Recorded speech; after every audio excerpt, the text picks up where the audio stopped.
Scena e ngrohtë ka nisur herët për Bregdetin e Shëngjinit, i cili në ditët e parë të majit ka pritur një numër të konsiderueshëm pushuesish, koha përshtatshme ditët e lira të pushimit dhe çmimet e favorshme të kësaj periudhe kanë nxitur vizitorë nga Kosova, Maqedonia e Veriut dhe qytete ndryshme të Shqipërisë që të rezervojnë që tani pushimet pranë detit. Giulio Nikolli, menaxheri i një prej resorteve në zonë, thotë se fluksi është i ndjeshëm që në fazë të sezonit. Realisht është një shprehje që dita mirë duket që mëngjes, por vera mirë po duket që në maj. Kështu që koha mirë, koha favore të temperaturat, e lidhur kjo edhe me ditët e pushimit, ka ndikuar që Shëngjin ketë një fluks lart vizitorësh. Kryesisht janë pushues 3 dhe 4 ditor nga Kosova, nga shqiptarët e Maqedonisë, dhe ne jemi të lumtur dhe jemi krenarë që ngelemi shtëpia preferuar e Bregdetit të shqiptarëve.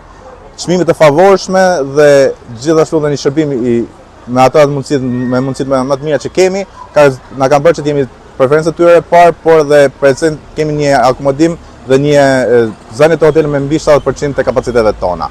Kështu që unë besoj që fillimi i majit do jetë pasuruar dhe do të jetë i reflektuar edhe në ditën vazhdim me një fluks lart dhe për të vazhduar pastaj me një verë fantastike sezonit të 2025-s. Për operatorët turistik dhe biznes lokale, kjo është një shenjë pozitive se sezoni veror do të jetë i gjatë dhe i suksesshëm për ekonominë bregdetare të Lezhës.